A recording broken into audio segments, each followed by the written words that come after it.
Hello students, আজকে তোমাদের জন্য ক্লাস 9 প্রশ্ন বিচিত্র 2024 লাইফ সায়েন্সের মডেল কোশ্চেন পেপার 11 আলোচনা করছি। এটা টাকি গভর্নমেন্ট হাই স্কুলের প্রশ্ন, পেজ নম্বর 336। প্রথমে বিভাগ কটা দেখে নেব।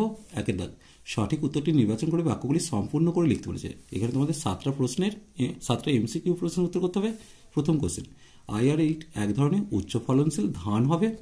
দুয়ের কোশ্চেন, প্রাণীদের যে পর্বে ছদ্মশিলম দেখা যায় তা হলো নিমাটোডা। এরপর 3 কোশ্চেন, আরএনএতে থাইমিনের পরিবর্তে ইউরাসিল থাকে, অর্থাৎ ডি এর উত্তরটা হবে।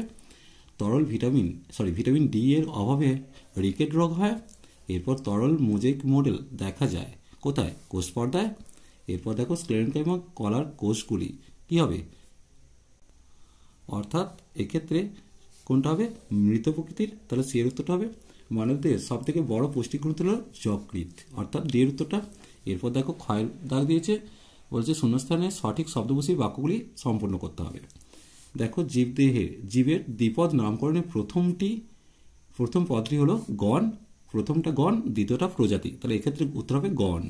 জৈব অ্যাসিডের একটি উদাহরণ হলো কার্বনিক অ্যাসিড, তাহলে শূন্যস্থানে তোমরা কার্বনিক অ্যাসিড লিখবে, কার্বনিক অ্যাসিড, অথবা অ্যাসিটিক অ্যাসিডও লিখতে পারো। এরপর দেখো নিউক্লিয়াসকে বেষ্টন করে থাকা একক পর্দার সংখ্যা 2টি হয়, তাই নিউক্লিয়াস দ্বি-একক পর্দা বেষ্টিত হয়। 3 দাগ, সত্য মিথ্যা কথা বলেছে শৈবালের দেহে সবুজ বর্ণের আদর্শ পাতা থাকে, এটা মিথ্যা হবে। এরপর দেখো উদ্ভিদের জল ও খনিজ লবণ পরিবহন করে জাইলেম, এটা সত্য দেওয়া আছে। এরপর দেখো 4 দাগ, নিচে সম্পর্কিত একটি শব্দ দেওয়া আছে, প্রথম জোটটির সম্পর্ক বুঝে দ্বিতীয় জোটটির শূন্যস্থানে উপযুক্ত শব্দ বসাও। গুপ্তবীজী উদ্ভিদ আম, ব্যক্তবীজী উদ্ভিদ হচ্ছে পাইন, তাহলে এটা পাইন লিখছি।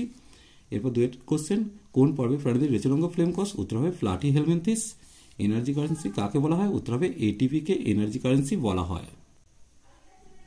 এরপর দেখো 4 কোশ্চেন, তরল ধাত্রযুক্ত প্রাণীদের একটি যোগকলার নাম লেখো। উত্তর হবে রক্ত। এরপর দেখো 5 দাগ, একটা ম্যাচিং করতে দিচ্ছে কাইটিন নির্মিত কোষপ্রাচীর। কাইটিন নির্মিত কোষপ্রাচীর দেখা যাচ্ছে ছত্রাকে, অর্থাৎ এটা 1 করব। কোষের মস্তিষ্ক হচ্ছে নিউক্লিয়াস, এটা 2 করব। হাঙর হচ্ছে কন্ড্রিক্টিস দেখা যাচ্ছে, আর নিউক্লিয়ার হচ্ছে প্রোক্যারিওটিক কোষ, এটা 4 হবে। এরপর দেখো বিভাগ গ 6 দাগ 1 কোশ্চেন, একবীজপত্রী উদ্ভিদের 2টি বৈশিষ্ট্য লিখতে বলেছে। দেখো এদের অস্থির মূল দেখা যায়, এদের বীজে একটি বীজপত্র বর্তমান। এরপর দেখো 2 কোশ্চেন, আরশোলা কোন পর্বের প্রাণী? উত্তর হবে আর্থ্রোপোডা। আর ওই পর্বে একটি বৈশিষ্ট্য, উত্তর হবে দেহ কাইটিন নির্মিত বহিঃকঙ্কাল দ্বারা আবৃত। হোমোসার্কেল লেজ দেখা যায় কোন শ্রেণীর প্রাণীদের? উত্তর হবে অস্টিকথিস। এরপর ওই শ্রেণীর একটি প্রাণীর নাম, উদাহরণ হবে রুই মাছ। জীবদের শর্করা 2টি ভূমিকা লিখতে বলেছে। দেখে নাও, দেহে কর্মক্ষমতা বৃদ্ধি ও তাপশক্তি উৎপাদন করে। 2 নম্বর হচ্ছে অতিরিক্ত শর্করা যকৃৎ ও পেশিতে গ্লাইকোজেন রূপে সঞ্চিত থাকে। এরপর দেখো একটি আদর্শ নিউক্লিয়াসের 4টি অংশের নাম। উত্তর হবে নিউক্লিওলাস, নিউক্লিয় জালিকা, নিউক্লিয় পর্দার, নিউক্লিয় প্লাজম। উদ্ভিদ কোষে প্রাণী কোষে 2টি পার্থক্য লিখতে বলেছে। দেখো উদ্ভিদ কোষে সেন্ট্রোজোম থাকে না, প্রাণী কোষে সেন্ট্রোজোম থাকে। উদ্ভিদ কোষের ভ্যাকুয়াল সংখ্যায় কম কিন্তু আকারে বড়, আর প্রাণী কোষের ভ্যাকুয়াল সংখ্যায় বেশি, আকারে ছোট হয়।